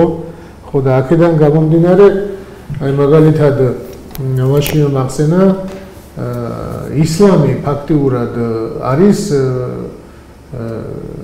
ბერძნული იმპერიის ერესი.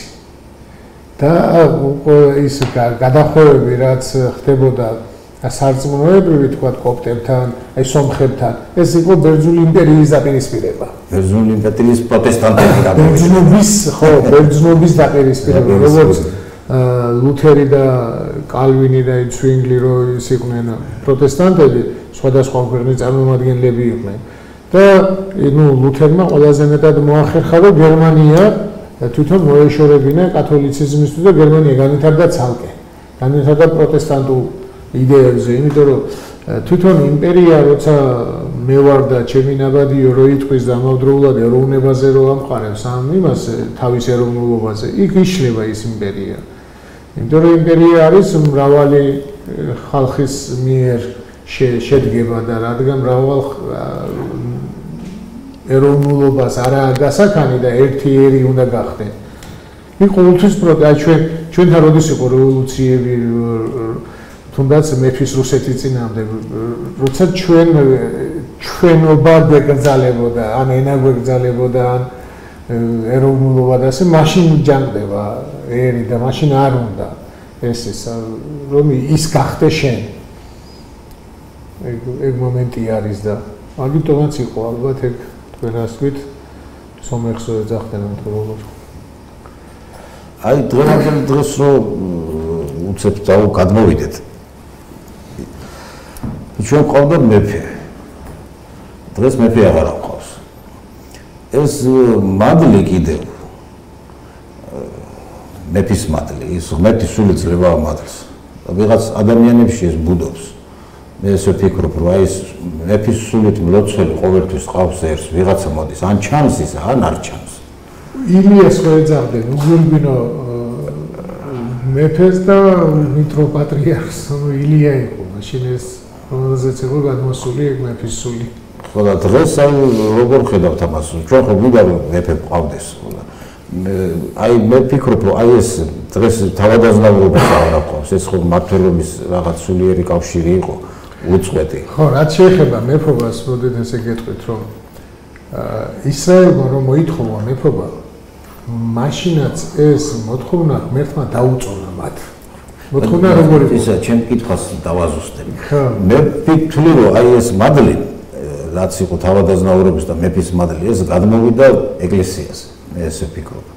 ესე ვუძნაობ ამას და აი ამ მადლს ხედავ პატრიარქში და იერარქიაში, სამღვდელო იერარქიაში და ამიტომ ამას ვუძნაობ, რომ ისეთი ვალდებულება გაზრდილი არის ჩვენი ეკლესიის. მით ვებრძენ ესე ხელაღებით, რომ აი გაჩვენდით, არ ილაპარაკოთ, არ იქადაგოთ, არ თქვათ ეს დემოკრატიის სახელით ჩაგვრა, მითომ ის რომ იქ არა მარტო სულიერი მადლი, აი ერის მამის მადლიც არის შენახული ახლა ეკლესიაში და ეს გახდა საკუთარი. კი, მაგრამ როგორ არის, იცით, ეკლესიის უმთავრესი დასაცავი არის სიტყვა. არა ეროვნულობა, არა გვარიშვილობა, არა მეფე, არაფერი. უმთავრესი დასაცავი არის სიტყვა. და აი ამ ჭეშმარიტი სიტყვის დაცვის შემდეგ თავისთავად ვინც ამ სიტყვას მიიღებს, ის თავისთავად ხდება აი მართლმადიდებელი, თავისთავად ქართველი, მაგრამ ქართველობა არასოდეს არ უნდა დააყენო მეფობაზე, უბრალოდ სიტყვაზე წინ, ჭეშმარიტებაზე წინ ქართველობის დაყენება არ შეიძლება. იმიტომ რომ შეიძლება ბევრს უწერია ქართველი პასპორტში, მაგრამ თუ ის მართლმადიდებელი არ არის, ნუ ჩემთვის მისი ქართველობა ნახევარი ქართველია. არა, ქართველია ხო, ეს სისხლითაც და მოდმითაც, ყველაფრით, მაგრამ მე მაგალითად არ ვთვლი რა იმას ისეთ ქართველად, რასაც ქვია ქართველი. იმიტომ რომ თავისთავად ცოტა ისტორიაში რომ გადავიჭრათ, მე და ის ეპოქა, თქვათ, თამარის ეპოქა, დავითის ეპოქა და ასე შემდეგ, იქ ხო მართლმადიდებლები იყვნენ. ჩვენ დღესაც ერთმანეთს შევხვდებით იმ საუკუნეში იქნება თუ ერთმანეთს გავუგებთ, იმიტომ რომ ერთი აზროვნების ვარ დღესაც. დღესაც მე იმ აზროვნებისა ვარ, წმენაში გულისხმობ, კი ის ცხენი დადიოდა და მე მანქანი დავდივარ, მაგრამ წმენაში ჩვენ ერთი გაგება გვაქვს ქრისტიანობის და ქართველობას ხო ამ გაგებაზეა აწყობილი. აი ამ გაგებაზე ჩამოყალიბდა. ხო და ამ თარგმანზე თუნდაც სახარების როგორც ქართველმა აი დღესაც ხო პროტესტანტები თარგმნიან სახარებას. შენიშნავს და გამოასწორებენ მე და კი ვიტყვინო რომ თარგმნიან სახარებას, პროტესტანტული თარგმანია და კითხულობ სახარებაზე წერია ქრისტეზე მაცხოვარი. სინამდვილეში მაცხოვარი ეს დაწერა ქართველმა თარგმნა, მაცოცხლებელი. ასე, მაგრამ იესო მაგას არ ნიშნავს. ქრისტე ხოცხებულს ნიშნავს და იესო ნიშნავს უმხსნელს, მაცხოვარს არ ნიშნავს, მაგრამ ჩვენ ხო თარგმნით ასე ქართველებმა მაცხოვარი თარგმნის, ხო? ის პროტესტანტი დღეს საქართველოში ვინც ქართულად გამოცემს, მაგრამ მაინც მაცხოვარს წერს. ამ ენაზე ეს ასეა, ესე იგი ამ ენაზე ესე ფიქრობს. სინამდვილეში მხსნელია, რუსულად სპასიტელ. სპასიტელ უფრო სწორად არის თარგმნილი, ვიდრე მაცხოვარი. მაცხოვარი არ არის სწორი თარგმანი იესოსი. ეს არის მხსნელი. მაშინ რო წერია მათეს სახარებაში რომ და უწოდო მას სახელი მისი, რადგან მან იხსნას ერი თვისი. სახელი მისი იესო, რადგან მან იხსნას ერი თვისი და ქართულად გაუგებარია რა შუაშია უწოდოს იესო, რადგან მან უნდა იხსნას ერი თვისი და იესოს ნაცვლად რო ჩასვათ ახლა სახელი მხსნელი და მას უწოდონ სახელი მხსნელი, რადგან მან იხსნას ერი თვისი, მხსნელი და იხსნას. ესეთი ისა აქვს, ეს სწორი ისა და ანუ პროტესტანტები დღეს უთარგმნიან იმას თარგმნიან, რაც ჩვენ როგორც ჩვენ თარგმნით, ისე თარგმნიან, ისე იმის ზეგავლენის ანუ ისე თქვა მინდა რომ ენაც კი ქართული ენაც კი მართლმადიდებლობაზე მართალ ანუ სახარების ენაზეა ჩამოყალიბებული. ცოდვა მადლიც ამაზეა ჩამოყალიბებული. ცოდვილი კაცი მართლმადიდებლური აზროვნებით არის ჩამოყალიბებული და ეს ერი ამის ირგვლივ არის შექმნილი. ამიტომ ამ კუთხით ვამბობ თორე არა ისო ის ქართველი არ არის მოდგმი და რაღაცა, მაგრამ ეს აზროვნება აი ხშირად მახოლმე აი ადამიანებთან რომ ვიღაცას აი ეკლესია არ მოწონს ან მართლმადიდებლობა არ მოწონს და სხვა იმაზეა. ხო და აი ის სექტანტიც რო იყოს რაღაცა რო კითხო თქვათ შეაფასებინო როგორი ქალია, კარგი ქალი.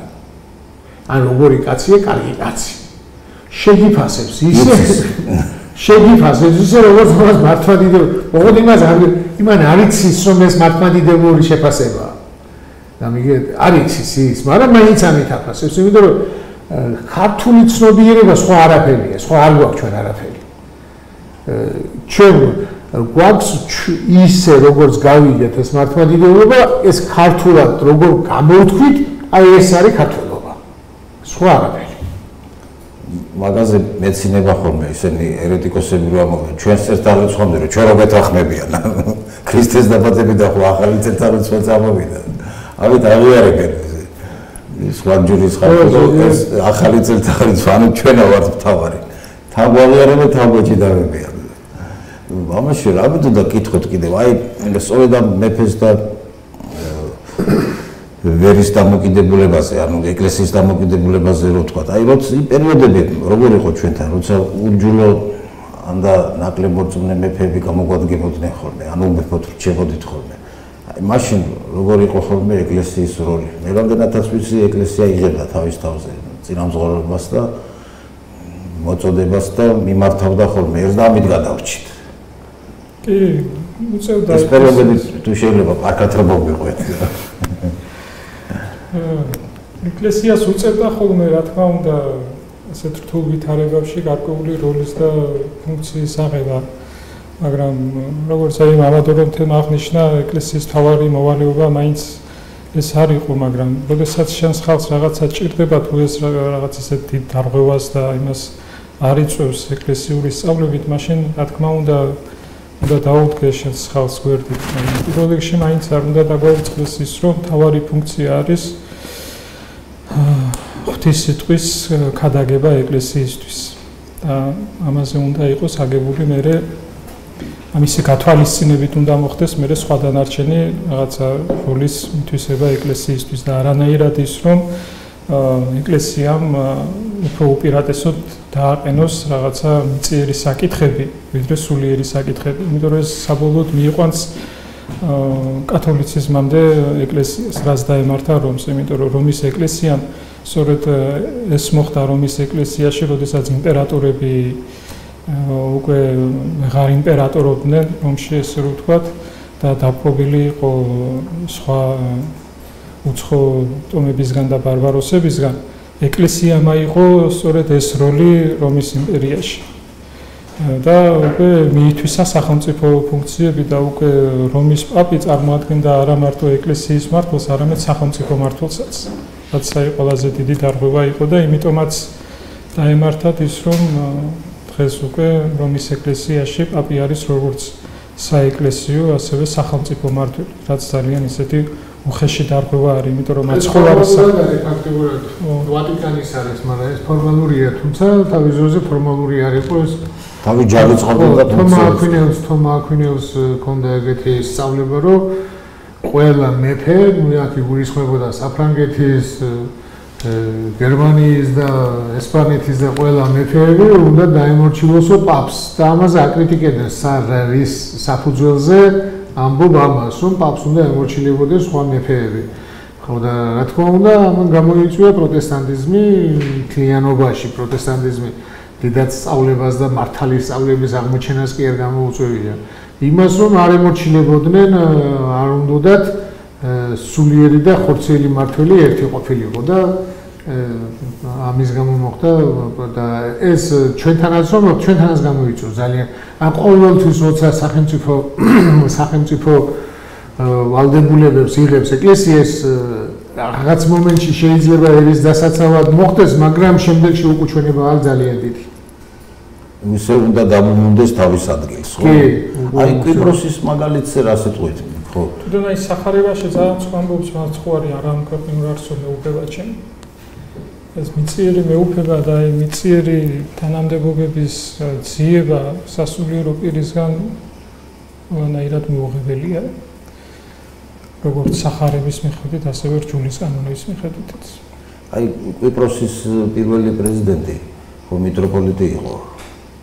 ცოტა ხნის წინ 60-იან წლებში მე მგონი თუ არ მეშლება. შეიძლება ყოფილი მიტროპოლიტი იყო. არ ვიცი.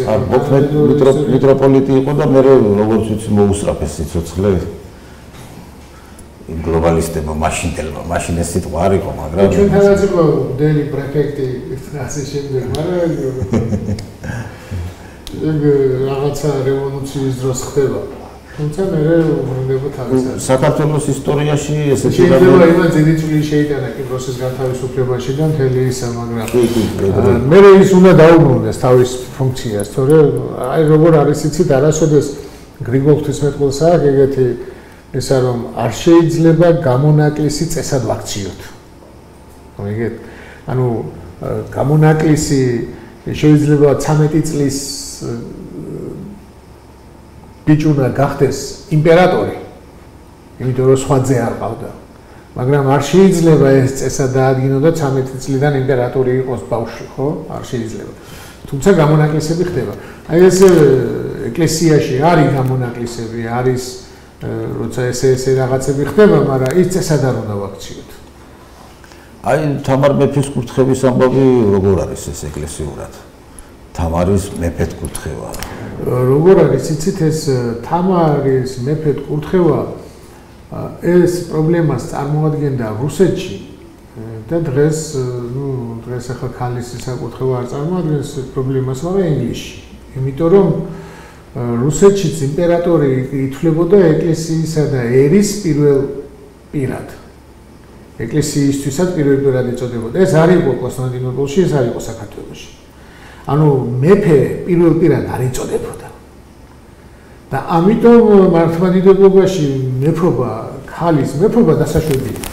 იმიტომ რომ მის ეკლესიის თავი არ იყო. და რუსეთში მეფე იმპერატორი იყო ეკლესიის თავი და როცა ქალი ხდებოდა იმპერატორი, მაშინ გამოდიოდა ცოტა ესეთი მხარხული მომენტი. ჩვენთან არ ყოფილა ეგეთი რაღაცა, ამიტომ ჩვეულებრივად აკურთხეს. თუმცა ეგეც ახლა როგორი რაღაცაა, იცი, მიუხედავად იმისა, თამარი დიდი მეფე და დიდი პიროვნება იყო, იქაც მოხდა ის, რომ მას არ ეკუთვნოდა, არამედ ძმისშვილს ეკუთვნოდა. ეს უკვე სხვა ცოდვიანი გზა არის, მაგრამ თამარის მამის ძმისშვილს ეკუთვნოდა, რომელიც დაასაჭურისეს და ფაქტიურად ახლა ჩვენ რო ვიძახით, მეფობა წაგვერდო, ბაგრატიონობა იქ მორჩა. თუ ისა მერე კი ამბობენ, რომ ოსეთიდან ბაგრატიონის სოსლანი თუ რაღაც ისა, მაგრამ ახლა ზღაპრებიც ბევრია ჩვენს ისტორიაში. ილია ჭავჭავაძეს წაუკითხია ქართლის ცხოვრება და ხალხს ვერ ხედავ, ხალხს ვერ ხედავ, მარტო მეფეების ისტორია იყო და სხვადასხვა ქართლის ცხოვრებაზე არქივოს აი ეს რა ჩვენგან რა ისწავლეს რუსებმა რა სიტყვები რა როგორ ესა კირიოს აღწერილი ძალიან კარგი წიგნია და რუსები საერთოდ ერისთვის ხო არსებობს ესეთი სახარება თავისთავად მართლმადიდებელი ერისთვის და მე თავისი ისტორია ხო მეორე წიგნი არის ჩვენთვის ახლა ცოტა ვეფხისტყაოსანი კი არ არის მეორე წიგნი სახარების შემდეგ არის ქართლის ცხოვრება ხო ჟამთახწერელი ხო და რუსებს არ ქონდათ ეს ისტორია და ანუ არ წერდნენ თავიანთ იმას და ქართველებისგან ისწავლეს პირველი მეფე ხო თამარის ქმარი უბრალოდ პირველი ქმარი ხო რუსი იყო და იქიდან რომ ნახესო და თავიანთ წიგნსაც იგივე ქვია ლეტოპის ანუ ჩვენი სახელი ჟამთახწერლობა დაარქვეს იქეთ ანუ ბევრი კულტურა გვაქვს ჩვენ შეტანილი იქეთ კი მთელი წიგნი მიუძღვნა პატრიარქმა კირილმა ხო არ გვიფასებენ ბევრი რამე გვაქვს შეტანილი რუსულ კულტურაში ქართველებს აი მაგ საკითხით რომ განვიხილოთ მომავალში ახლა დრო უკვე ამოგვეწურა ისე სწრაფად გაირბინა აბა ვერც კი შევამჩნიეთ კიდე თან საკმაოდ მისაუბრია და ნუ მე თანამედროვე ისტორიაზე ხა დიდად ჩვენი შეტანილი წვლილი მართლმადიდებლური ეკლესიის განვითარებაში სხვა ქვეყნებშიაც აი ეს მომენტი ძალიან საინტერესოა და გარდა ამისა მე პირადად ძალიან მაინტერესებს მე-17 საუკუნის დასაწყისი აი 1605 წელი კონსტანტინემ რომ მოკლა თავისი მამა შახაბაზისგან გამოგზავნილმა ანუ ეს ძალიან დიდი ცოდვა მოხდა ხო მამისგან შვილის მეფის მოკლა მეფის ყლილობა და იმ პერიოდის მერე მოყოლებული მე როგორც ვიცი ძალიან დამძიმდა ჩვენი ხვედრი მე მთელი ბერები გაანადგურა აღმოსავლეთ საქართველოში ლოცველი კაცი აღარ დატოვა შახაბას იცით როგორ არის აი ზედა ეშელონებში მეფობა თავადობა და იქ ძალიან დიდი ზეწოვა იყო დამპრობლებისგან ეს ჩანს დემეტრე თავდადებულს ეხლა კი ვეძახი დემეტრე თავდადებულს იმიტომ რომ თავი დადო და ეწამა მაგრამ მანამდე ცხოვრება ხო არ ქონდა მართლმადიდებლური ქრისტიანული ცხოვრება არ ქონდა სამი ცოლი ყავდა და რა ვიცი იმ სტილში ცხოვრობდა რა სტილში ცხოვრობდა დამპრობელი და ამას სხვა უფლება არ ქონდა სხვა ნუ რაღაცნაირად უნდა გადაერჩინა თავი და გადაერჩინა ქვეყანა და ამიტომ ცხოვრობდნენ ისე მაგრამ შეიძლება როგორც ჩანს და ბოლოს გამოჩნდა შიგნით არ იყო ის ხო შიგნით ჩემი ერი არ აუხროსო და თვითონ წავიდა მიუხედავად იმისა იცოდა რომ მოკლავდნენ ხო და ამიტომ მისი ბოლო ნაბიჯი გამოაჩენს იმას თუ ვინ იყო ის ასევე ნუ საერთოდ ყოველთვის თავს ებრძვის თავს ტერი მთავრობებს და იმ მთავრობებს იბირებს და მთავრობები ხშირად ემსახურებიან ტერს მეფეების ემსახურებოდნენ ტერს მაგრამ თუ შიგნით დარჩენილი ჰქონდათ ღირსება და რაღაცა ბოლო მომენტში აკეთებდნენ იმას რაც უნდა გაეკეთებინა ყველა ქართველს და ყველა მართლმადიდებელს და მაგის იმედი მაქვს აი პერიოდში როგორი იყო ეკლესიის როლი და ქმედებები აი როცა უმეფოდ დავრჩით მაგ ისტორიულ მომენტზე თუ შეგვიძლია გითხრათ დღეს ეკლესია დღევანდელი ეკლესია იმდენად არის ბიზანტიურ მოწყობას შეჩვეული რომ ვერ უბრუნდება მე-4 საუკუნემდე ეკლესიას და ფაქტიურად ეკლესია დაქვრივებულად გზნობს თავს. იმიტომ რომ არაფერი სხვა არ შეუცვლია რუსეთსაც, რუსეთი პირიქით უფრო კლანჭებში, სახელმწიფო კლანჭებში მოაქცია ეკლესია. და არაფერი არ შეუცვლია მაგასაც და ფაქტიურად როცა იმპერატორი არ აყავს, ეკლესია დაქვრივებულად თვლის თავს. და რაღაცა წესი უნდა შეიცვალოს ეკლესიაშიც, რომ დაქვრივებული არ იყოს. უფრო ფორმა განვითარდა. სიძეს უნდა შეუერთდეს ქრისტეს, ახალ სიძეს, ახალ იმპერატორს არ უნდა ეძებდეს. ჩვენი საყრდენი უფრო მეტად უნდა გამყარდეს. და ვიქნესით ისე მოყანყალეებად, ხან იქითა ვართ, ხან აქეთა ვართ. ერის ხალხი. დიდი მადლობა მინდათ მოგახსენოთ დღევანდელი საუბრისთვის. გავაგრძელოთ შემდეგში. ეს მომენტი, იმიტომ რომ ძალიან საინტერესოა. კარგი ის იყო გააგრძელე საქართველოს ისტორია ისე. გავაგრძელოთ. კი, ჩვენს განვიხილოთ ესა და იმიტომ რომ ეს როლი ეხლა ხალხი უფრო მეტს ითხოვს. და ზღვარი კი არ არსებობს, სანამ არ შეუერთდებით ქრისტეს, იმიტომ რომ ეკლესიას მიზანი ესაა შეუერთდეთ. ამიტომ ეს უსასრულოდ არის ეს კავშირი და სულ მუდამარი. მეორედ მოსვლამდე ესე იქნება. და ეს ეკლესიას რო ქალწული ქვია და ქრისტეს სიძე და ძალი, ესეც სიმბოლოა, რომ ძალი, ანუ ქალწული, ანუ ქალი არის მიმღები. და ჩვენ მიმღებები უნდა ვიყოთ. მიმღები უნდა ვიყოთ ქრისტეს სწავლების. მიმღები უნდა ვიყოთ ქრისტეს. თუ მიმღები გაფუჭებულია, იმ ხმას ვერ იჭერს, ხო? აი ეს მიმღები ადამიანი უნდა იყოს ქრისტეს, ქრისტიანობის მართლმადიდებლობის მიმღები და ამით უკვე უერთდები ქრისტეს. და ის გიერთდება შენ სიტყვით და ჭეშმარიტებით და ჭეშმარიტება შემსახუროთ და ჭეშმარიტება ვადიდოთ. ამინ. შეგვეციოს ღმერთი და ღმერთმა სიკეთე მოგცეს. ამინ.